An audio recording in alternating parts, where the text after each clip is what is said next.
మొరపెట్టుచున్నాను. నా ఆశ్రయ దుర్గమా, మౌనముగా ఉండక నా మనగా ఆలకింపము.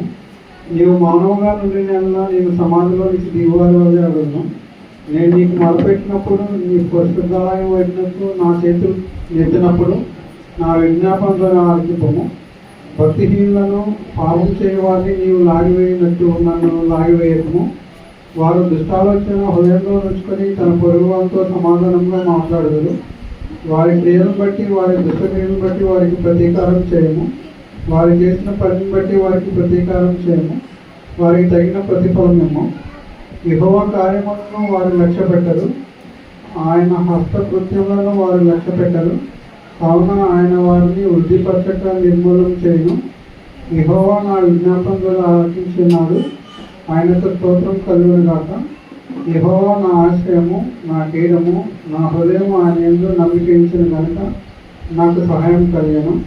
కావున నా హృదయంను సహసిస్తున్నది, కీర్తనతో నేను ఆయనను స్తుతిస్తున్నాను. యెహోవా తన జనులకు ఆశ్రయము, ఆయన తన అభిషిక్తునికి రక్షణ దుర్గము. నీ జనులను రక్షింపము, నీ స్వాస్థ్యమును ఆశీర్వదింపము. వారికి కాపరివై నిత్యము వారిని ఉద్ధరింపము.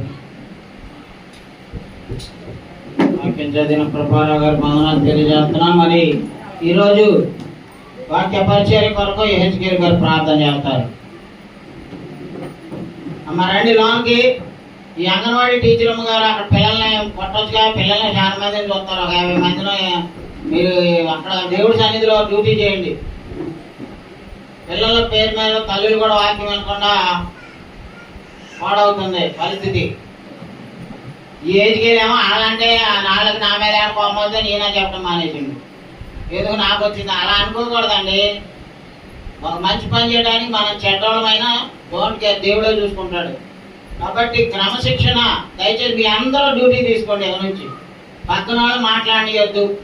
పక్కన వాళ్ళతో సంభాషణలు కానీ నిద్రపోయే వాళ్ళు కూడా పట్టండి. అవసరమైతే 2 బీగండి నేతి మీద.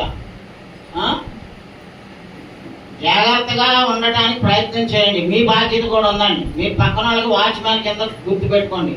మీ పక్కన వాళ్ళకి మీరు వాచ్మ్యాన్, నేను కాదు. రండి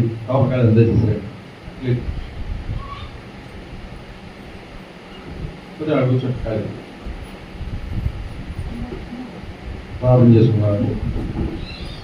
కృపాపరుషుద్ర మాట్లాడి అయ్యా గత వారం నుంచి ఆయన మమ్మల్ని కాపాడుకోవడానికి స్తోత్రం ఆయన. ముఖ్యంగా ఆయన చక్కని పాటలు పాడి దేవుడు మైపరుచుకున్నాం ఆయన. వాక్యం ద్వారా ఆయన, ఈ వాక్యం ద్వారా ఆయన మాతో మాట్లాడి, ఈ వాక్యం ద్వారా గర్తించండి ఆయన. ఈ వాక్యం ద్వారా ఆయన భయం కలిగిన ఆయన ఇంకా సహాయం చేయండి. అటువంటి వాక్యాన్ని మాకు దయచేసి ఆయన మేము ఎక్కడైతే నేను నిర్లక్ష్యంగా ఉంటున్నామో ఆ నిర్లక్ష్యాన్ని తీసేటువంటి వాక్యాన్ని మాకు దయచేయండి. ముఖ్యంగా ఆయన మేమందరం భయభక్తులు కలిగి ఉండాలి. ఆయన ఈ సన్నిధిలోకి వచ్చామంటే నాయన మరి దేవుని ఆరాధించుకోవడానికి వచ్చామని చెప్పి గమనించి భయం కలిగి ఆయన మరి ముఖ్యంగా ఆయన మన సమయాన్ని పాటించేవారిగా మేము సహాయం చేయవాలి. తినేవారి నుంచి ఆయన మేము సిద్ధపడి దేవుని సన్నిధికి ముందుగా వెళ్ళాలని చెప్పిన ఆయన అటువంటి ఆలోచన కలిగే ఆలోచన మాట్లాడి దయచేయమని, మరి ముఖ్యంగా ఆయన ఇంకా రావాల్సిన బిడ్డలు అందరికీ త్వరగా రావడానికి సహాయం చేయమని, మీరు వచ్చే వరకు ఆయన మేమందరూ కూడా నమ్మకంగా ఉండి జాగ్రత్తగా ఉండి ఆయన భయభక్తులు కలిగి ఉండడానికి సహాయం చేయమని, మరొకసారి ఆయన వారు త్వరగా రావాల్సిన బిడ్డలు జ్ఞాపకం చేసుకోమని యేసుక్రీస్తు నామములో వారికి వేడుకుంటున్నాము మా పరమ తండ్రి. ఆమేన్. మీ అందరికీ వందనాలండి. దయచేసి వందనాలు చెప్పుకోండి పక్కన వాళ్ళకి. దేవుని స్తోత్రం, వందనాలు. దేవుని బైబిల్ చదివే వాళ్ళు ఉంటే వాళ్ళకి ఇవ్వండి. అమ్మాయి అటు కృపారావు గారికి శ్యామ్ గారు రాలేదుగా, సరిపోతే లేకపోతే ముందుకు రండి. ఫస్ట్ పిల్లలోకి వస్తే అందింది పోయి ఆ శ్యామబాబుని తీసుకెళ్ళి. సరే, మనం క్రైస్తవ డైలీ క్రిస్టియన్ లివింగ్ అనేటువంటి సిరీస్లో కొన్ని పాఠాలు నేర్చుకుంటున్నాం. మనం ఏం నేర్చుకున్నాం పోయిన ఆదివారం? అయ్యా, క్రైస్తవుడు లోకమునకు యేసుప్రభువు ఏం చెప్పారు? మీరు లోకమునకు ఉప్పు అయి ఉన్నారు అని చెప్పారండి.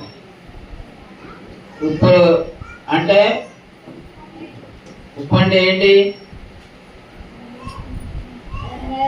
క్రైస్తవ జీవితపు సారం అంటే నీతి, భక్తి, పరిశుద్ధత, యథార్థత, ఇవన్నీ ఉన్నవాడే పరలోకంలో ఉంటాడండి. పరలోకంలోకి అలాంటి వాళ్ళనే రాణిస్తాడు. అవునా? ఏమా పరలోకం ఎవరిది? దాని మీద అధికారం, సర్వహక్కులు ఎవరుకుంటాయమ్మా?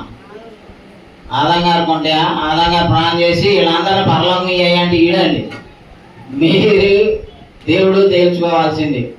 I just only postman. బైబిల్లో ఉన్న వాక్యాన్ని మీకు వివరించడమే నా డ్యూటీ. కానీ మిమ్మల్ని దేవుడు మీ హృదయాన్ని, మీ జీవితాన్ని, మీ ప్రవర్తనని క్రైస్తవులా కాదా, క్రైస్తవులాగా జీవిస్తున్నారా లేదా, ఆదివారమే ఇక్కడ గుళ్ళోనే యేసు ప్రభు ఉంటాడు అనుకోమాకండి. మీరు ఎక్కడున్నా యేసు ప్రభు చూస్తాడని. దేవుడు ఎక్కడ ఒకసారి ఉంటాడా? నేను ఒక ఆయన చెప్తున్నాడు. ఒక ఆయన అంట చుట్ట తాగకుండా వచ్చి ఆ గేటు దగ్గరికి వచ్చి బయట ఆరిపేసి ఆడ పడేసి లోనికి వచ్చాడంట. ఏంటి తాత, చుట్ట తాగకుండా అక్కడికి వచ్చి బయట పడేసి లోనికి వెళ్ళామంటే చెప్తున్నాడు అంట, అరే గుళ్ళో దేవుడు ఉంటాడు రా, అందుకని నేను చుట్ట తాగి చుట్ట తాగకూడదు, అక్కడికి వెళ్ళి పారేసాడంట. అంటే చుట్ట తాగడం చూసే దేవుడు ఇక్కడే చూస్తాడా? ఈ గుళ్ళోనే చూస్తాడా? అంటే ఇంటికాడ చూడ్డా, ఇంటికి వచ్చేదాకా చూడ్డా? దేవుడు ఎక్కడ అంటాడండి? దేవుడు అన్ని చోట్ల ఉంటాడండి. ఈ గంట సేపు ఇక్కడే కాదండి దేవుడు నిన్ను చూసేది, నన్ను చూసేది. అవర్ ఎంటైర్ లైఫ్, మన వారం అంతటి జీవితాన్ని ఆయన చూస్తాడు. సో క్రైస్తవుడు ఆదివారం ఒక గంట క్రైస్తవుడు లాగే బతకూడదండి. ప్రతి గంట, ప్రతి నిమిషం దేవుని బిడ్డలాగే జీవించాలి. అందుకే ఇక్కడ మన బుధవారం ఒక క్లాసులో చెప్పాను. కీర్తన గ్రంథం 15:1 చదవండియా. కీర్తన గ్రంథం 15:1 చూస్తే ఈ లక్షణాలు ఉన్నవాళ్ళు పరలోకంలో ఉంటారండి. అంటే ఈ లక్షణాలు కలిగి ఉండటం అంటే ఉప్పు సారం కలిగి ఉంటాం. మనం లోకానికి ఉప్పు అన్నాడు కదా. సో ఆ ఉప్పు లక్షణాలు ఏంటంటే ఉప్పు సారం లాంటి కలిగి ఉండడం అంటే ఇయ్యండి. చదవండి. యెహోవా నీ గుడారములో అతిథిగా ఉండదగిన వాడెవడు? అదిగోండి, యెహోవా నీ గుడారములో అతిథిగా ఉండదగిన వాడెవడు? నీ పరిశుద్ధ పర్వతం మీద నివసింపదగిన వాడెవడు? నీ పరిశుద్ధ పర్వతం మీద నివసింపదగిన వాడెవడు అంటే ఇక్కడ భక్తుడు ప్రశ్నలు వేశాడు. ఎవరికి? దేవుడికి. దేవుడా నువ్వు ఎలాంటి వాళ్ళని సన్నిధికి రాణిస్తావని ప్రశ్నలు వేశాడు. ఆన్సర్లో 11 ఇచ్చాడు. ప్రశ్న ఏంటి? ప్రశ్న దేవుడి సన్నిధిలో, దేవుని మందిరంలో, దేవుని పరలోకంలో ఉండదగిన వాడెవడో అనేదే కదండి. ఆ ప్రశ్నకి జవాబులన్నీ 11 జవాబులు. 11 ఈ లక్షణాలు కలిగి ఉన్నవాళ్ళు పరలోకంలో దేవుడితో ఉంటారండి. మొదటిది చదవండి. ప్రవర్తన కలిగి. అదిగోండి, ఫస్ట్ కలిగి ఉండవలసిన లక్షణం ఏంటండి? పరలోకం ఉండవాలనుకున్న వాళ్ళకే యథార్థమైన ప్రవర్తన. అలాంటి వాళ్ళనే పరలోకం. ఆ 2 నీతిని అనుసరించు హృదయపూర్వకంగా నిజం పలుకుకోవాలి. అదండి, చూసారా? ఈ 3 లక్షణాలు పాజిటివ్ అన్నమాట. అంటే ఎలాంటి వాళ్ళమై ఉండాలి?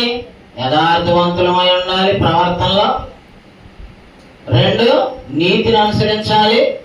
3 హృదయపూర్వక సత్యాన్ని పలకాలి, నిజమే చెప్పాలి. అది నష్టం వచ్చినా, కష్టం వచ్చినా, ఏదొచ్చినా ఈ 3 లక్షణాలు మనలో లేవనుకోండి, దేవుడి సన్నిధిలో ఉన్నాం. నెంబర్ 4 ఇవి నెగిటివ్ అన్నమాట. ఈ 2 వాడు నాలుకతో కొండెములాడు. అదే నట్టివాడు ఏం చేయడంటే నాలుకతో కొండెములు అంటే ఆడల మీద అబద్ధాలు, సాడీలు చెప్పుకోరు. ఒకళ్ళ ఫ్యామిలీ గురించి ఇంకొక ఫ్యామిలీ తప్పుగా ప్రచారం చేయకూడదు. ఇలాంటివి చేయడండి. నాటి వాడు నాలుగుతో కొండెములాడడు. చెలికానికి కీడు చేయడు. అది మన తోటి వాళ్ళకి ఎవరికి కూడా, ఫ్రెండ్ అయినా ఎనిమి అయినా సరే, we should not harm them. అర్థమవునా? ఫ్రెండ్కి కీడు చేయకూడదు, శత్రువు కూడా మనం ఏం చేయకూడదు, కీడు చేయకూడదు, మేలే చేయాలంటాడు. అట్టివాడు తన తెలుగానికి కీడు చేయడు, తన పొరుగు వాని మీద నింద మోపడు. అది మనం మన పక్కన వాళ్ళ మీద నిందలు మోపకూడదండి. వాళ్ళు అలాంటి వాళ్ళు, వీళ్ళు ఎలాంటి వాళ్ళు. సాధారణుడు చెప్తాడు కదా యోబు మీద, యోబు అలాంటి వాడు ఎలాంటి వాడు, నువ్వు అన్ని ఇచ్చావు కాబట్టి నీకు దేవుడా దేవుడా అని స్తుతిస్తున్నాడు, రోజు ప్రార్థన చేస్తున్నాడు, నువ్వు అవన్నీ తీసి నిన్నే తిడతాడు అని చెప్పి అపవాదులు చెప్పాడు కదా. మనం కూడా మనకు తెలిసిన వాళ్ళైనా తెలియని వాళ్ళైనా పక్కన వాడి మీద ఎవ్వరి మీద కూడా నిన్న మోపకూడదు. తర్వాత అతని దృష్టికి నీచుడు అసహ్యుడు. అది తప్పుడు పనులు చేసేవాళ్ళని అసహించుకోవాలండి. అర్థమైందా? అతని దృష్టికి నీచమైన పనులు చేసేవాళ్ళు అసహించుకోవాలి. వాళ్ళు ఎవరు అసహించుకుంటున్నారండి? ఎవరు అసహించుకోవట్లా.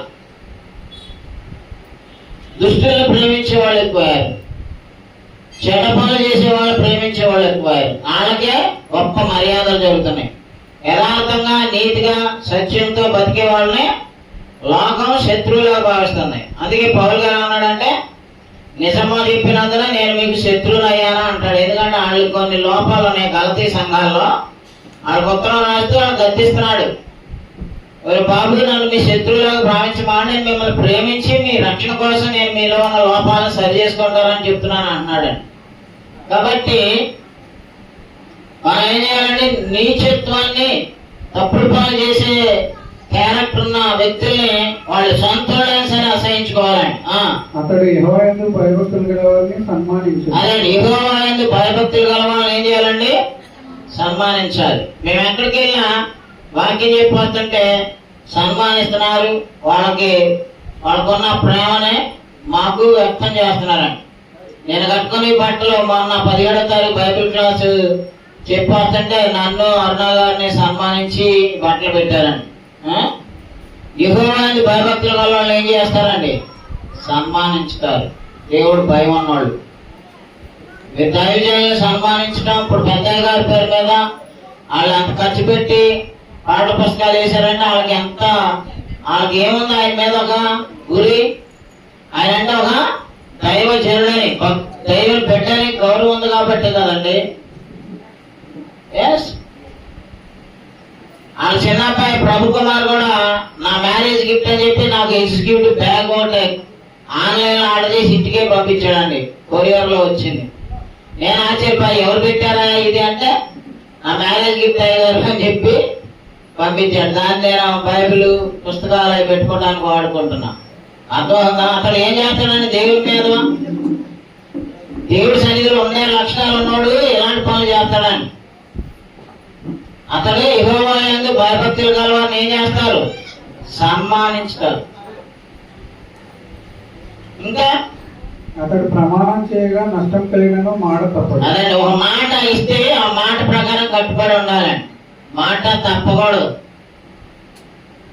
మనం అవునంటే అవును, కాదంటే కాదు. మనలో లోటుపాట్లు ఉండే పొద్దాక అబద్ధం ఉండే లాభం కోసం, ఏదైనా చిన్న మేలు కోసం, చిన్న ఒక 10 రూపాయలు కలిసి వస్తాయి దానికోసం అబద్ధాలు ఆడకూడదండి. అర్థమైందా?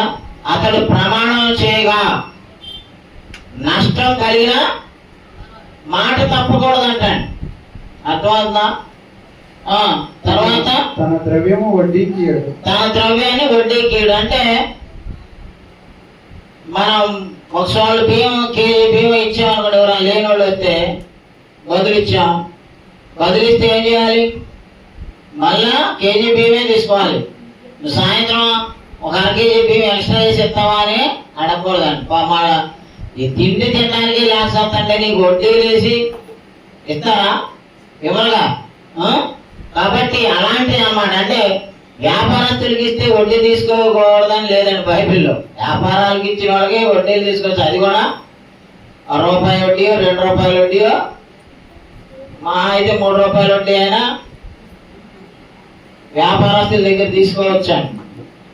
కానీ ఈ తిండికి లేక చచ్చే వాళ్ళ దగ్గర పెట్టించుకొని హాస్పిటల్కి వెళ్ళాలి, 10,000 ఇచ్చాం, ఆ 10,000కి వడ్డీ వేసి ఎవరైనా గొంతు మీద కూర్చోకూడదండి. ఆడ హాస్పిటల్లో చూపించుకోవడానికే డబ్బులు లేకగా, ప్రాణం మీదకి వచ్చిన వాళ్ళకి వడ్డీలు తీసుకోకూడదండి. మామూలు వ్యాపారాలు చేసుకునే వాళ్ళకి, డబ్బులు ఉన్న వాళ్ళకి, ఆడు దాని మీద ఇంకా సంపాదించుకున్నాడు కాబట్టి వడ్డీకి తీసుకోవచ్చు. ఇక్కడ వడ్డీకి అనేటువంటి పదం ఏంటంటే అన్యుల దగ్గర వడ్డీకి ఇవ్వచ్చు అని ఉంది బైబిల్. పాత నిబంధన ఇశ్రాయేలుకి ఏం చెప్పాడంటే తన సహోదరుల దగ్గర వడ్డీ తీసుకోకూడదని ఉంది, కానీ అన్యులకి వడ్డీకి ఇవ్వచ్చు అని కూడా ఉంది. మీకు బుధవారం ఈ క్లాస్లో చాలా రెఫరెన్స్ చూపించా. మీరేమో రారు మహానుభావులు, ఆదివారం 1 గంట వచ్చి వెళ్ళడానికే గొప్ప, ఏదో దేవుడికి మేము ఏదో ఇచ్చేస్తున్నాం మా టయాన్ని అని గొప్ప ఫీల్ అయిపోతున్నారు మీకు మీరే. బుధవారం బైబిల్ క్లాస్కి వస్తే ఇవన్నీ నేర్చుకుంటారండి. ఇక నుంచి నేను ఇవన్నీ చెప్తున్నా. సో అది తర్వాత లాస్ట్ వచ్చినవి ఏంటండి అయ్యా, నిరపరాధి చెరుపుడికై లంచం పుచ్చుకున్నాడు. అదండి, లంచం పుచ్చుకోవటం కూడా ఉండదు. ఈ ప్రకారం చేయవాడు అదిగోండి, ఈ ప్రకారం చేయవాడు ఎన్నడూ కదల్చబడడు. అర్థం అందా? నువ్వు దేవుడి సన్నిధిలో యెహోవా గుడారంలో పరిశుద్ధ పర్వతం అంటే పరలోకం అండి. ఇక్కడ ఈ చర్చిలో ఎవడైనా కూర్చోవచ్చు, తాగుపోతూ, వ్యభిచారి, దొంగ, తోడుపోతూ, తిట్టిపోతూ, అసహాయం పనులు చేసేవాళ్ళు వీళ్ళందరూ కూర్చుంటారు. కానీ అక్కడ కుదరదు. అక్కడ మాత్రం ఎవరు రానిస్తాడు? అదిగో 11 లక్షణాలు పాటించేవాళ్ళండి. అదే ఉప్పు సారం కలిగి ఉండటం అంటే మనం. ఈరోజు మనం ఇంకొక అంశాన్ని నేర్చుకుందాం. దేవుని యొక్క జ్ఞానంలో ఎదుగుట అనేటువంటి అంశాన్ని తెలుసుకుందాం. మనం క్రైస్తవులం అయ్యాం. ఎప్పుడయ్యామండి క్రైస్తవులం? అయ్యా రోమాపత్రిక 6:3 చూడండి.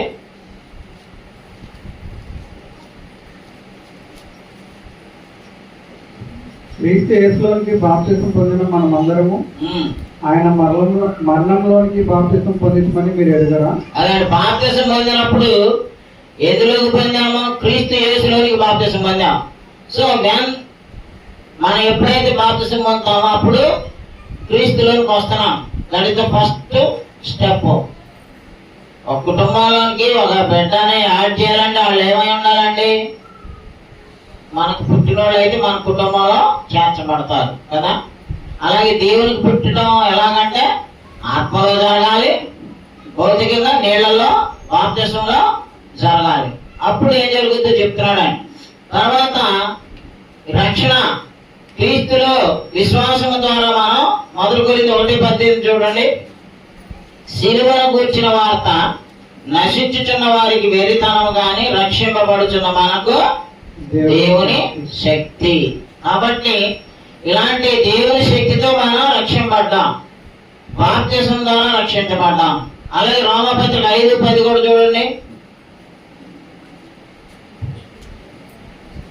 ఎలాగనగా శత్రువులమై ఉండగా ఆయన కుమారుని మరణం ద్వారా మనం దేవునితో సమాధానపరచబడిన ఎడల సమాధానపరచబడిన వారమే ఆయన జీవించడం చేత మరి నిత్యంగా రక్షింపబడుతుంది. అదండి, ఎప్పుడైతే మనం క్రీస్తులోకి వస్తున్నామో అప్పుడు ఏమవుతున్నామండి?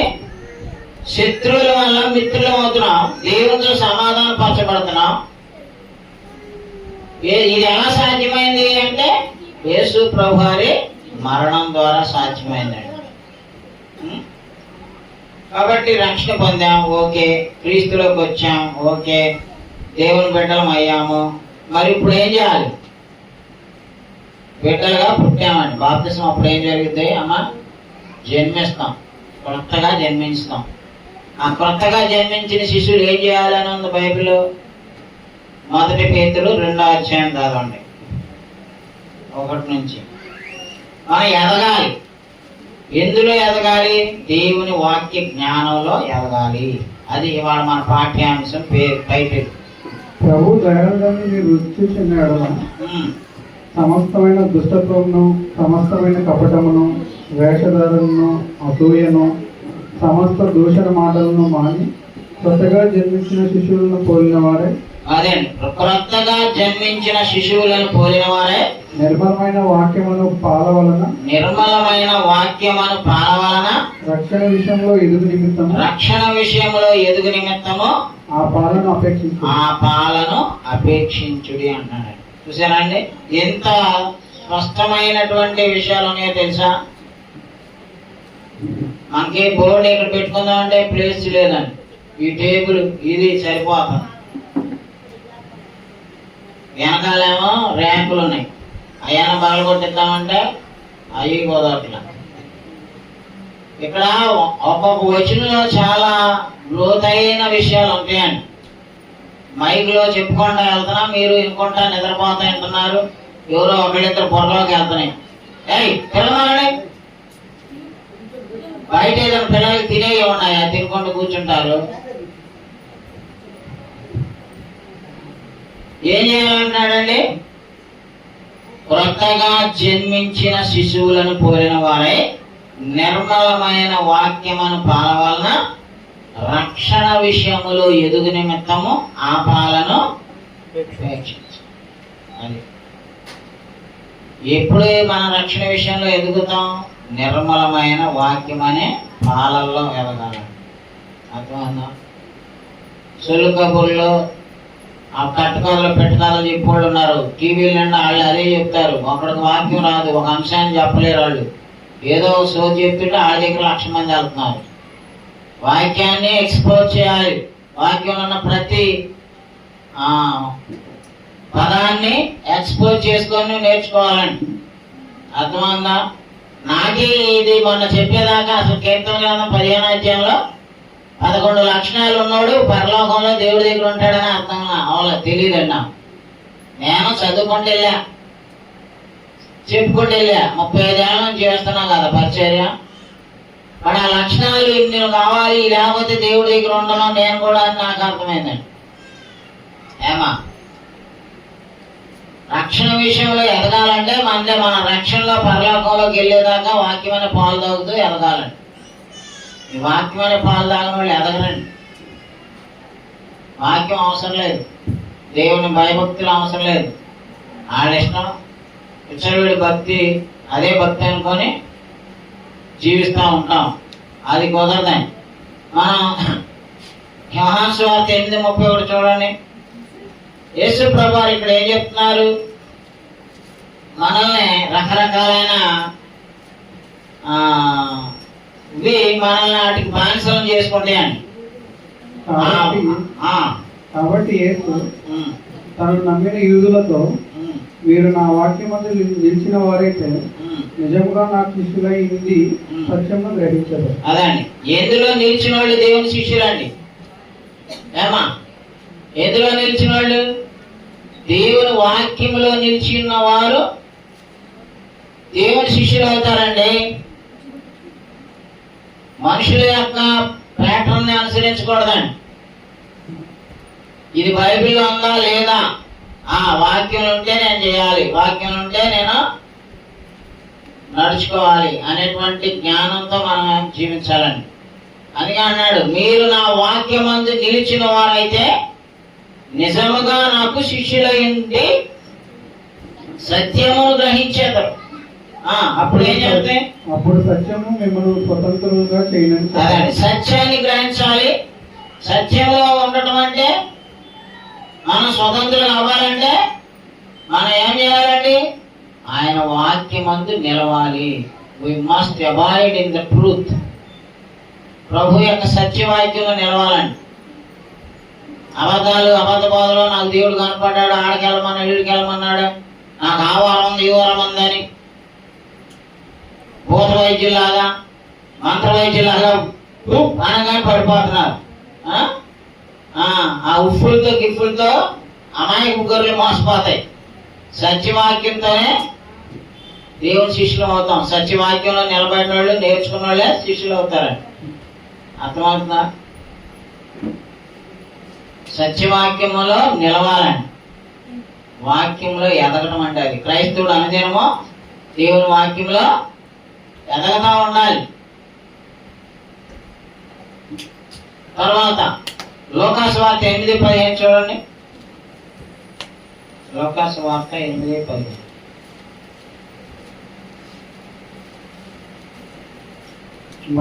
మంచి నేల నుండి విత్తనము పొందిన వారు ఎవరనగా, యోగ్యమైన మంచి మనసుతో వాక్యం విని దాన్ని అవలంబించి ఓపికతో ఫలించేవారు. చూసారండి, ఈ వాక్యంలో ఎన్ని విషయాలు ఉన్నాయండి. వాక్యం చదివేస్తున్నారు, చెప్పుకుంటూ వెళ్తున్నాం, ఎక్స్ప్లెయిన్ చేయట్లా. ఆ బోర్డు ఏమో ఆ మూలలో ఉంటుంది, ఇక్కడ పెడితే ఏమన్నా మీకైనా అర్థమవుతుంది.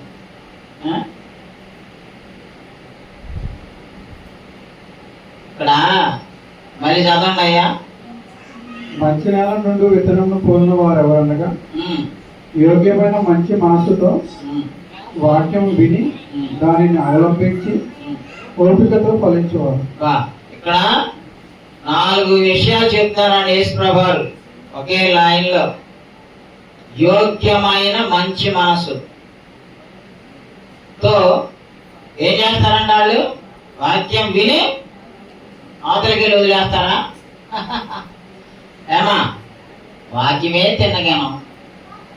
ఇంకా ఇవి అవలంబించేది ఎప్పుడు? ఫలించేది ఎప్పుడు? మన కుర్చీలు నిండేది ఎప్పుడు? మన చర్చి ఫీల్ అయ్యేది ఎప్పుడు అండి? మన వాక్యం ఎండేదే తిన్నగానం. ఇది అవలంబించి ఓపికతో ఫలించాలంటండి. ఫలించడానికి కూడా ఎంత ఓపిక కావాలండి? వ్యవసాయదారుడు ఇత్తనం వేస్తాడు, అయ్యా రాజయ్య గారు ఇత్తనం వేస్తా, తెల్లారిపాటికి వచ్చేస్తాయి బత్తాలు ఇంటికి.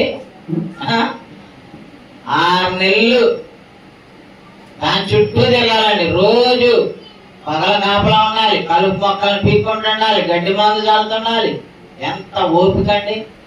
ఒక క్రైస్తవ జీవితం అంటే అలా వచ్చి అలా వెళ్ళి కాసేపు కూర్చొని వెళ్తే పరలోకం వెళ్ళిపోతాం, ఫలిస్తాం అనుకోమాకండి. యోగ్యమైన మంచి మనసు కావాలి. వాక్యం అనే విత్తనం నీలో ఫలించాలంటే అది మంచి నేల అయి ఉండాలి. ఆ మంచి నేల లాంటి హృదయం, ఆ మంచి నేల లాంటి హృదయాలు వాక్యం అనే విత్తనం పడితే అది యోగ్యమైన మంచి మనసు అయితే ఫలించింది అంటండి. యోగ్యమైన మంచి మనసుతో వాక్యమును విని దానిని అవలంబించి, అవలంబించడం ఇట్స్ మోస్ట్ ఇంపార్టెంట్. వినటమే కాదండి, విని అవలంబించడం అంటే ఏంటమ్మా? ప్రాక్టికల్.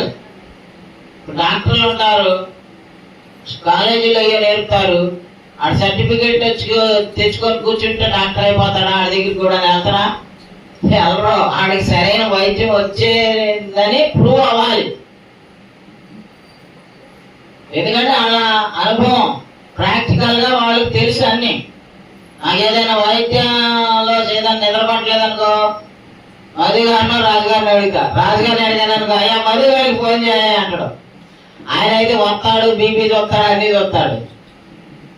ఎందుకంటే ఆయన అనుభవం ఉంది. బీపీ చెక్ చేయడం మనకు వచ్చామా? నీకు వచ్చా నర్సు? నీకు వచ్చా? మీకు వచ్చి మీ ఇద్దరికి వచ్చి మాకు రాదుగా. 50 ఏళ్ళు 60 ఏళ్ళు ఉన్నా మనం చేయలేమండి. చేస్తామా? మనం చేయలేము. So practicality is important. మనం ఫలించాలంటే దేవుని వాక్యాన్ని మంచి యోగ్యమైన మనసుతో వినాలి, విని అవలంబించాలి. అప్పుడు మనం ఫలిస్తాం. అప్పుడు మన అమ్మటి ఇంకొకళ్ళు వస్తారు ఆరాధనకి. మన అమ్మటే మన భర్త రాడు, మన అమ్మట మన భార్య రాదు, మన అమ్మట మన పిల్లలు రారు. మీ ఫ్యామిలీస్ అన్నీ వస్తే ఈ గుడి పట్టిద్దా? ఎప్పుడో దీన్ని పడేసి పెద్దదే కట్టాలని వాళ్ళం. ఒక వారం వస్తే ఒక వారం రాం.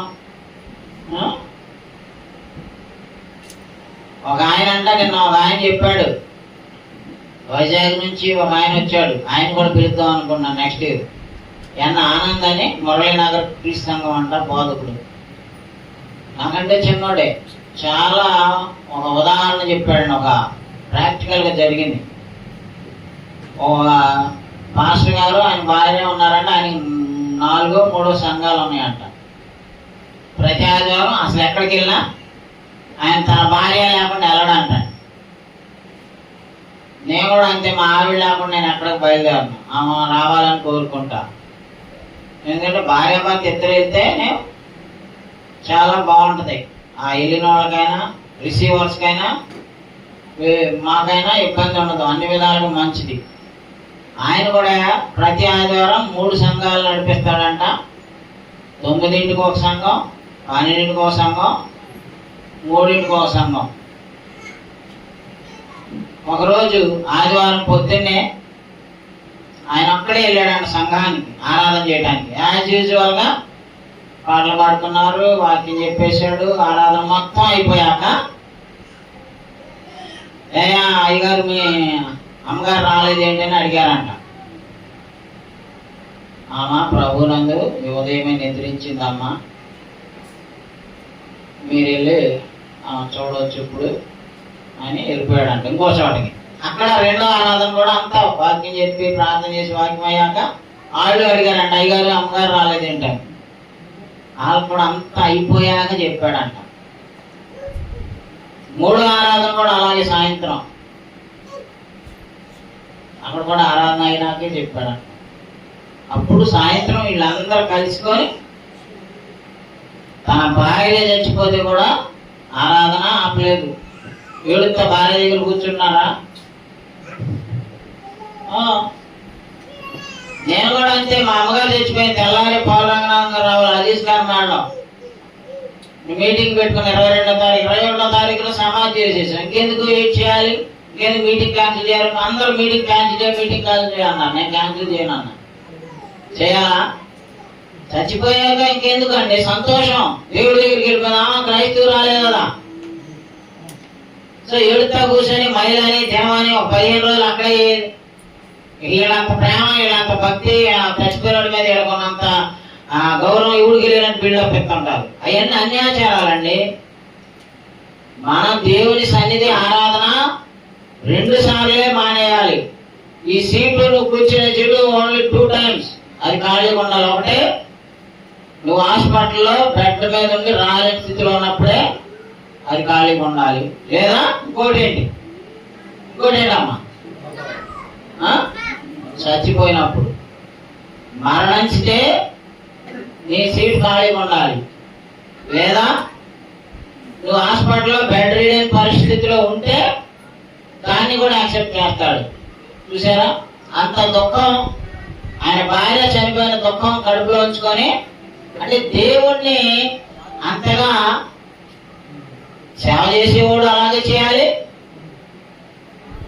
విశ్వాసాన్ని మీరు కూడా అలాగే ఆరాధన మానకూడదండి. ఆత్మీయంగా ఎదగడం అంటే ఏంటి? లోకాన్ని, విచారాన్ని, దుఃఖాన్ని, బాధల్ని బయట పక్కన పెట్టేసి ఆరాధన అనగానే దేవుడి సన్నిధికి వచ్చేయటం, బైబిల్ క్లాస్ అనగానే దేవుడి సన్నిధికి వచ్చేయటం. దేవుడి పనులు ఎన్వాల్వ్మెంట్ అయితే దేవుడే చూసుకుంటాడు. పెద్దయ్య గారు నాకు అదే నేర్పాడు. ఆయన అంతే. ఆయన భార్య చనిపోయిన తెల్లారి ఏలూరు ఆదివారం ఆరాధనకి వెళ్ళిపోయారు. వాళ్ళు ఆశ్చర్యపోతున్నారు, ఏంటయ్య గారు అప్పుడే దినం కూడా వేయలేదు, అప్పుడు దినం లేదు నేను క్రైస్తవుని, ఆమె చనిపోయింది సమాధి చేసేసాం, నా దేవుని పని నేను ఎందుకు వదిలిపెట్టాలి? మనం అయితే తుమ్ముడా పాత్ర మానేస్తాం, తగ్గినా పాత్ర మానేస్తాం, చుట్టాలు వచ్చినా పాత్ర మానేస్తాం, చేపల కూర కోసుకుంటూ ఉండటానికి పాత్ర మానేస్తాం, చుట్టాలు వస్తే మానేస్తాం. ఏమి ఎదుగుతున్నాం మనం క్రీస్తులో? వాక్యంలో చెప్తున్న వాక్యం విడిపోతుంది. ఏం చెప్తున్నాడు అయ్యా? మళ్ళీ చదువయ్యా 15వ వచనం. మంచి నేల నుండి విత్తనం పోలిన వారు ఎవరనగా, మంచి నేల నుండి విత్తనమును పోలిన వారు ఎవరనగా, యోగ్యమైన మంచి మనసుతో వాక్యం విని, అదిగోండి యోగ్యమైన మంచి మనసుతో వాక్యమును విని దానిని అవలంబించి ఓపికతో ఫలించుకోవాలి. ఓపికతో ఫలించాలండి. ఈ క్వాలిటీస్ మనకు ఉండాలండి. దేవుళ్ళు ఎదిగిన వాళ్ళ కింద వాళ్ళే లెక్క వస్తారండి. తర్వాత అపోస్తుల కార్యం 14:21 చూడండి. అపోస్తుల కార్యం 14:21. వారు ఆ పట్టణంలో సువార్త ప్రకటించి అనేకులను శిష్యులుగా చేసిన తర్వాత లుస్త్రకును, ఇకోనియకును, అంతియోకును తిరిగి వచ్చి శిష్యుల మనసులను దృఢపరిచి విశ్వాసమందు నిలకడగా ఉండవలెనని అనేక శ్రమలను అనుభవించి మనం దేవుని రాజ్యంలో ప్రవేశింపవలనని వారిని హెచ్చరించారు. అదే అయ్యా, విశ్వాసంలో ఎలా ఉండాలి? నిలకడగా ఉండాలి. విశ్వాసంలో నిలకడగా ఉండాలంటే ఏం చేయాలి? వాక్యం వినాలండి. వాక్యం బైబిల్ తరగతులు కూడా మానేయకూడదు. బుధవారం కూడా రండి. నేను ఎత్తినే మేము 100 కేజీలు కొత్త గురినో మేకనో తీసుకురామని బైబిల్ లేదుగా, మనకి ఆ భారం కూడా లేదు. ఇదివరకు ఇస్రాయేలీలు అయితే రోజు బలి ఇవ్వాల్సి వచ్చేది. యోబు అయితే 7 కొడుకులు 3 కుమార్తెల కోసం రోజు బలి ఇచ్చేవాడంట. మనకు ఆ పని ఉందా? ప్రశాంతంగా వచ్చి కూర్చొని వాక్యం విని దేవుళ్ళు మెచ్యూర్ అవ్వాలి. మైండ్ స్పిరిచువల్ మెచ్యూరిటీ అంటారు. ఆత్మీయ ఎదుగుదల. ఆత్మీయ ఎదుగుదల ఎప్పుడు వచ్చింది? సీరియల్ చూసుకుంటూ కూర్చుంటే ఎదుగుతారు ఆత్మీయంగా? వంటలు చేసుకుంటా బియ్యాలు కడుక్కుంటా కూర్చుంటే ఎదుగుతారా? వాక్యము బాగా వినుట వలన విశ్వాసము కలుగును, వినుట క్రీస్తుని కూర్చిన మాట వలన కలుగును. వాక్యంలో విశ్వాసం నీకు కలగాలి, విశ్వాసంలో స్థిరంగా ఉండాలి, విశ్వాసంలో గొప్పవాడు అవ్వాలంటే వాక్యం వినటమే. ఇంక నీకు వేరే ప్రత్యామ్నాయం లేదండి. అనేక శ్రమలను అనుభవించి ఏం చేయాలమ్మా? దేవుని రాజ్యంలో ప్రవేశం అంటే బాప్తిసం పొంది నీళ్ళలో మునిగితే క్రీస్తు సభ్యులు అయిపోయినా తీసి కాదండి. ఇది జరిగేది ఈజీగానే. బాప్తిసం పొందితే క్రీస్తు సభ్యులు అయిపోతాం. అక్కడ ప్రవేశం మాత్రం అట్ట కుదరదండి. బాప్తిస్మం పొందిన దగ్గర నుంచి చనిపోయేంత వరకు విశ్వాసంలో ఎదగాలి, వాక్య జ్ఞానంలో ఎదగాలి. రైట్. తర్వాత రోమాపత్రిక 6:22 చూడండి. రోమాపత్రిక 6:22. అయినను ఇప్పుడు పాపం నుండి విమోచింపబడి దేవునికి దాసులైనందున పరిశుద్ధత కలుగుటకే మీకు ఫలము, దాని అంతము నిత్య జీవం. అదండి మన క్రైస్తవులుగా వాక్య జ్ఞానంలో దేవుని కృపలో ఎదిగే వాళ్ళకి ఉన్నటువంటి బ్లెస్సింగ్ ఏంటమ్మా? నిత్య జీవం. మనం ఇక్కడికి వచ్చేది ఊరికినే కాదండి. మనం ఒకరికొకరు వందనాలు చెప్పుకొని మా మొహం మీరు మీ మొహం మేము చూసుకోవడానికి రాట్లా. దీని వెనక మనం పొందబోయే ఫలితం ఏంటండి? అది నిత్య జీవం. నిత్య జీవం కోసం మనం భక్తి చేస్తున్నామండి. అది దానివల్ల మనం అందుకనే దానిలో నిలకడగా ఉండాలి. ఓకే. హెబ్రీ పత్రిక 5:12-14 దాకా చదవండి. హెబ్రీ పత్రిక. మనం ఆత్మీయంగా ఎదగాల్సిన స్థితిలో ఉన్నామండి. ఎదుగుతూనే ఉంటూ చచ్చిపోతాం, కానీ ఎదగటం మానేయకూడదండి. పరుగుచ్చులు ఏం చేస్తారండి? ఎప్పుడూ అలాగే ఉంటారు, ఎదగలేరు. ఎదుగుతారా? కానీ న్యాచురల్ గ్రోత్ ఉన్న వాళ్ళు ఏమవుతారు? పుట్టినప్పుడు ఒక ఎంత ఉంటారు, తర్వాత 6 నెలల్లో అక్కడ అన్నప్రాస చేస్తాం, సంవత్సరానికి. ఇక తర్వాత కక్క మొక్క పెడతా ఉంటాం, దృఢంగా తయారవుతారు, హైట్గా తయారవుతారు, అన్ని విధాలుగా డెవలప్ అవుతారండి. అవునా కదా? దేవుడు కూడా తన బిడ్డలో ఎదగాలని, బలమైన ఆహారం తిని బలంగా ఉండాలని, అంటే ఒంటి బలం కాదండి, 100 కేజీలు 200 కేజీలు పెరగటం కాదండి. మానసికంగా ఎదుగుదల, మెంటల్ మెచ్యూరిటీ, స్పిరిచువల్ మెచ్యూరిటీ. అదే చెప్తున్నాడు. చదవండి. కాలమును బట్టి చూచితే మీరు బోధకులుగా ఉండవలసిన వారై ఉండగా దేవోక్తుల్లో మొదటి మూలపాఠంలో ఒకడు మీకు మళ్ళా పొందుకోవాల్సి వచ్చింది. మీరు పాలు తాగాల్సిన వారే గాని బలమైన ఆహారం తినగిన వారు కాదు. చూసారమ్మా, మనం బాప్తిసం పొందిన కాడ నుంచి ఎన్నేళ్ళు అయిందో లెక్కలు వేసుకోండి. మీరు ఇక్కడ ఉన్న వాక్యాలు ఇతరులకు బోధించి వాళ్ళని కూడా క్రీస్తులకు నడిపించే అంత సామర్థ్యం మీకు రావాలంటండి. వస్తుందా? బలవంతం అవుతున్నామా? అదే చెప్తున్నాడు. ఇంకా చదవండి అయ్యా. మరియు పాలు త్రాగు ప్రతివాడును శిశుడే కనుక నీతి వాక్య విషయంలో అనుభవం లేని వాడే ఉన్నారు. వయసు వచ్చిన వారు అభ్యాసం చేత మేలు కీడులను వివేచించుటకు సాధకము చేయబడిన జ్ఞానేంద్రియములు కలిగి ఉన్నారు గనక బలమైన ఆహారము వారికే. ఏమా, మనం జ్ఞానేంద్రియాలు మేలు కీడులని తెలుసుకునేటటువంటి వాక్య జ్ఞానం కలిగిన వాళ్ళుగా ఉండాలి. మనకి ఇక్కడ ఒక ఉదాహరణ చెప్పుకోవచ్చు. ఎవరంటే మోషే గారు. మోషే గారు 40 సంవత్సరాలు ఎలా బతికాడు ఎవరికైనా తెలుసా? ఏమా మోషే గారు ఫస్ట్ 40 years ఎలా జీవించాడు చెప్పండి. ఆయన ఫస్ట్ 40 years ఏమై ఉన్నారు తెలుసా? ఎలా జీవించాడండి ఆయన? యువరాజుగా ఐగుప్తులో ఫరో రాజు యొక్క మనవుడుగా సకల విద్యల్లో మంచి, మరి ఆది కాండం నుంచి ద్వితీయోపదేశకాండం దాకా ఆయన ఎందుకు పడుకున్నాడు దేవుడు? ఆయన బాగా విద్యావంతుడండి. ఆయన అన్ని విషయాల్లో ఈజ్ మెచ్యూర్డ్ పర్సన్. ఇక నెక్స్ట్ కింగ్ ఆయనే, కాబోయే రాజు. అలాంటివి ఓళ్ళన్ని ప్రివిలేజెస్ ఉన్నాయి ఆయనకి. అలాంటి వ్యక్తి పెద్దవాడయ్యాక, అంటే 40 ఏళ్ళు దాటాక, పెద్దవాడు అవడం అంటే వయసులో పెద్ద కాదండి, స్పిరిచువల్ మెచ్యూరిటీ వచ్చాక ఆయన ఏం చేశాడు తెలుసా? చూడండి, ఏప్రిల్ 11, 24. ఈయన నెంబర్ 1 ఎగ్జాంపుల్ అండి. ఈయన ముందు 40 ఏళ్ళు అమితమైన లగ్జరీస్ లో, గొప్ప ఐశ్వర్యంలో, చుట్టూ రాణీలు ఎన్నో ఉన్నాయి. ఈయన కూడా సొలొమోన్లా చెడిపోవచ్చు. ఆయనకి లేదంటూ ఏమి లేదు. వీటికి చిటికేయగానే ఆలోచన వచ్చేస్తాయి. ఏది కావాలంటే అది, ఎవరిని కావాలంటే ఆయన పెళ్లి చేసుకోవచ్చు, ఏది కావాలంటే అది చేసేయచ్చు. అంత లగ్జరీ లైఫ్ లో ఉన్నాడల్లా తన ఆత్మీయంగా ఎదిగాక దేవుని మీద భక్తి, జ్ఞానము, దేవుని గురించినటువంటి ఆత్మీయ సంబంధమైనటువంటి మెచ్యూరిటీ వచ్చాక ఏం చేశాడో చూడండి, చదవండి అయ్యా. మోషే పెద్దవాడైనప్పుడు విశ్వాసమును బట్టి అదిగోండి, ఎవరైనా ఐగుప్తు ధనం వద్దనుకుంటారా? ఐశ్వర్యాన్ని వద్దనుకుంటారా? రాజరికాన్ని వద్దనుకుంటారా? చిటికైతే వచ్చే స్థితిని ఎవరైనా కాదనుకుంటాడమ్మా? ఆయన ఏం చేశాడు చూడండి. ఆయన ఆత్మీయంగా డెవలప్ అవడం అంటే అదండి. ఆర్థికంగా డెవలప్ అవడం కాదు, భౌతికంగా ఇంత లావు పెరగడం, కేజీలు పెరగడం, మళ్ళీ తర్వాత ఫ్యాటీ లివర్ వచ్చింది, ఆ రోగం వచ్చింది, ఈ రోగం వచ్చింది అని ఎడుతా కూర్చుంటాం. థైరాయిడ్లు, ఊపకాయాలు తొందరగా పోవడానికి ఉపయోగపడతాయి. బాడీ పెరగడం కాదండి ఇక్కడ చెప్పేది. మోషే ఆత్మీయంగా ఎదిగాడు.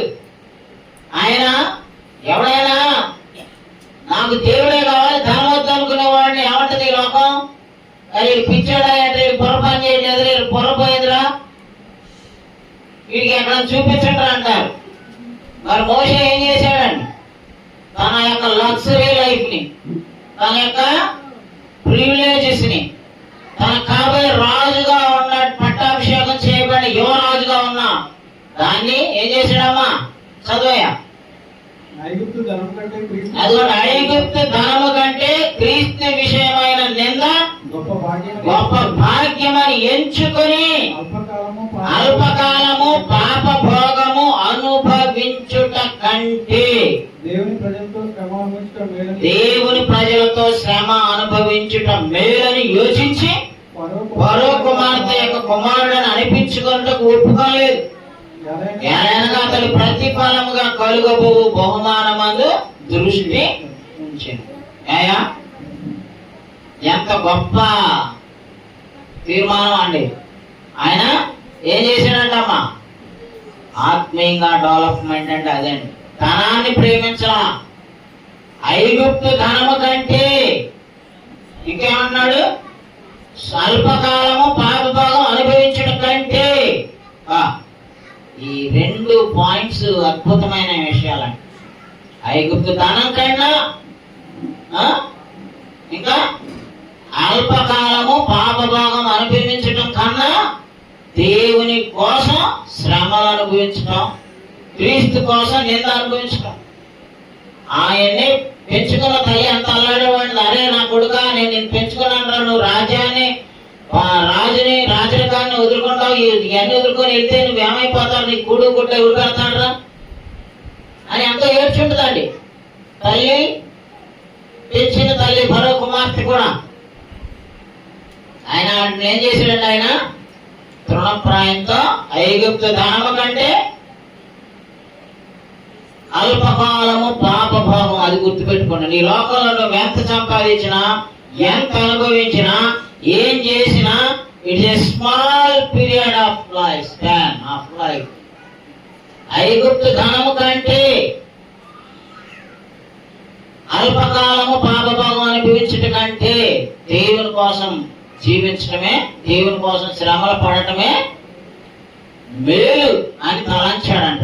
ఆ తలంపు మీలో వచ్చినప్పుడే మీరు ఆత్మీయంగా ఎదిగిన వాళ్ళండి.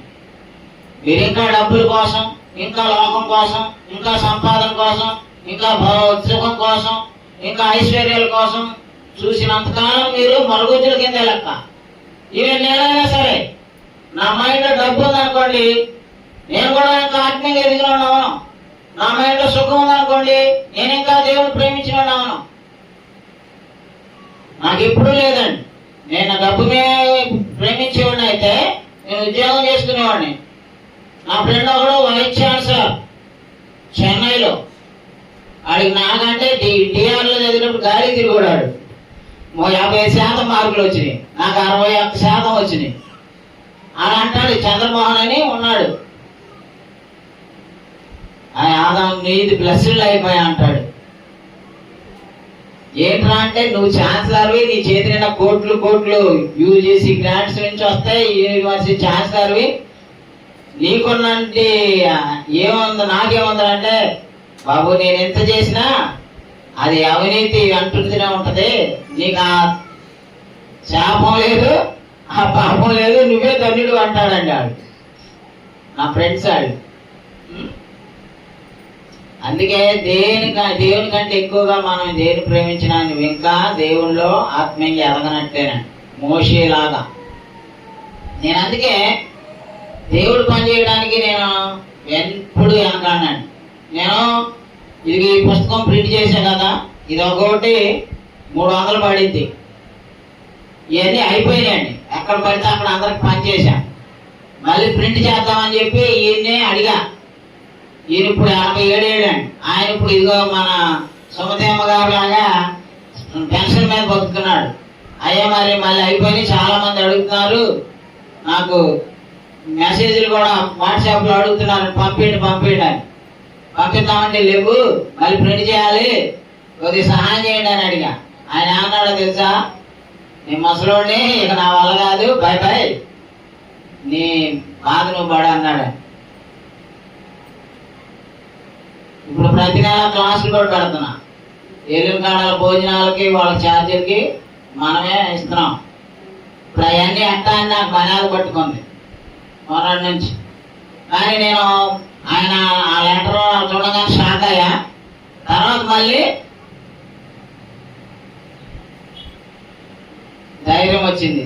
నేను ఆయనకి ఒకటే రాశా, సరే నాకు తెలుసు నువ్వు ముసలాయన అయిపోయావు, నీ వాళ్ళు ఏమి కాదు అని, కానీ నేను నీ మీద ఆధారపడలేదు, నీ వైపు నేను చూడట్లేదు అని ఇందా పాట అందుకే పాడానండి.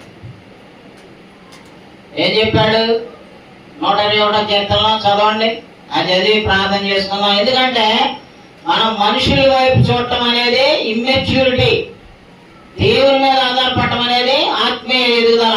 నేను అదే రాశా, నాకు సహాయం చేసేది భూమి ఆకాశాన్ని సృజించిన యెహోవా దేవుడు అండి. నువ్వు ముసలోడు అవ్వచ్చు, ఆయన ముసలోడు అవడో సరే, ఈ చేయలేకపోయినా ఆ ఫైల్ ఉంది, పీడిఎఫ్ ఫైల్, అడిగిన వాళ్ళ కల్లా అవి పంపిస్తున్నా. కావాలంటారా బాబు ప్రింట్ చేసుకుంటారా, డబ్బులు కూడా నేనే ఇస్తానని కూడా చెప్తున్నా. ఎందుకంటే బాబు అడిగిన వాళ్ళకి పుస్తకం ఉంటే పంపేవాడినారు, పుస్తకాలు లేవు బాబు అయిపోయి.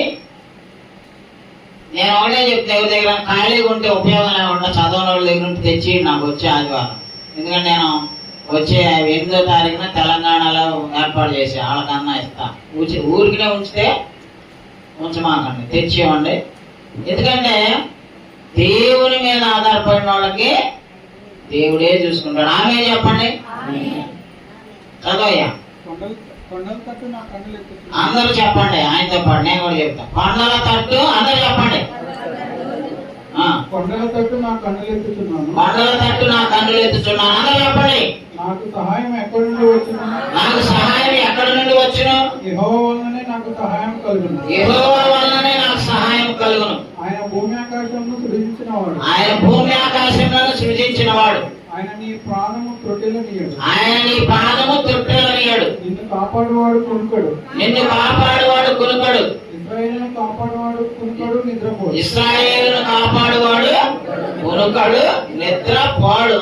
యెహోవాయే నిన్ను కాపాడువాడు. యెహోవాయే నిన్ను కాపాడువాడు. నీ కుడి పక్కన యెహోవా నీ కుడి ప్రక్కన యెహోవా నీకు నీడగా ఉండను. పగలు ఎండ దెబ్బైనను పగలు ఎండ దెబ్బైనను నీకు తగలదు. రాత్రి వెన్నెల దెబ్బైనను నీకు తగలదు. ఏ అపాయమును రాకుండా నిన్ను కాపాడును. ఆయన నీ ప్రాణమును కాపాడును. ఇది మొదలుకొని నిరంతరము నీ రాకపోకలందు యెహోవా నిన్ను కాపాడు. నీ రాకపోకలందు యెహోవా నిన్ను. ఆమేన్ చెప్పండి. థాంక్యూ, వందనాలు. దేవుడు మనకి సహాయం చేస్తాడనేది స్పిరిచువల్ మెచ్యూరిటీ. ఏది లేకపోయినా లబలబలాడటం, ఏడుచుకుంటూ కూర్చోవడం, ఇట్స్ నాట్ క్రిస్టియానిటీ. ఆత్మీయ ఎదుగుదల అందులోనే ఉంది. ఐగుప్తు ధనము కంటే, అల్పకాలం భోగభోగం అనుభవించడం కంటే దేవుని ప్రజలతో శ్రమ అనుభవించడం. ఎస్, నేను అదే చూజ్ చేసుకున్నాను. అందుకే నేను దేవుని సేవ చేస్తున్నా. దేవునికి స్తోత్రం. దేవుడు నాకు ఇంతవరకు ఏం తక్కువ చేయలేదు. నాకు ఇప్పుడు 57 ఏళ్ళు వచ్చినాయి. ఎన్నాళ్ళు బతుకుతానో తెలీదు. ఇక మిగిలిన జీవితం నన్ను బతికించలేడా? నేను నా భార్యని పోషించుకోగలండి. నా కొడుకులు కూడా మాకు చూడక్కర్లా. ఇన్ఫాక్ట్ చెప్పాలంటే మా పిల్లలు కూడా మాకేమి ఇవ్వట్లేదండి. ఆడేమో 10 లక్షలు అక్కడ పోగొట్టుకున్నాడు. ఇక రావు పోయినట్టే. ఇంకేమో చెప్తాడు. ఆ 10 లక్షలు ఉంటే నేను ఏ క్లాస్ అయినా గుడి వేసుకునేట్రా అని రోజు తిడుతున్నా. అందుకని నాతో మాట్లాడట్లా పోయిన వారం నుంచి. అఫ్కోర్స్ దేవుడే నన్ను బతికిస్తున్నాడు, దేవుడే నన్ను బతికిస్తాడు, పరలోకం చేస్తుంది. నన్నే కాదండి, నాకే విశ్వాసం కాదండి, మీకో విశ్వాసం కావాలి. అర్థమైందా? మీకు కూడా ఏం కావాలి? దేవుని యొక్క విశ్వాసం కావాలి. భూమి ఆకాశములను సృజించిన యెహోవా వల్లనే నాకు సహాయము కలుగును. ఎవరన్నారు ఈ మాట? గొర్రెలను కాసుకునే దావీదు అంటున్నాడండి. యెహోవా నా కాపరి, నాకు లేమి కలుగదు. పచ్చిక గల చోట్ల ఆయన నన్ను పరుణి చేస్తున్నాడు. శాంతికరమైన జలములైన ఆయన నన్ను నడిపించుచున్నాడు. నా ప్రాణములు కాని సాధ తీర్చున్నాడు. నీ దుడ్డు కలిగి నీ దండములు నన్ను ఆదరించును. నా శత్రువుల ఎదుట నీవు నాకు భోజనం సిద్ధపరుస్తుంది. నూనెతో నా తలాంటి ఉన్నావు, నా గిన్నె నిన్నే కొలుచున్నది. నేను ప్రజల దినాల్లోనే కృపాక్షేమములే నా వెంట వచ్చిన. చిరకాలం యెహోవా మందిరంలో నేను నివాసము చేశాను. దేవుని స్తోత్రం. ఆమేన్. వందనాలు. God bless you.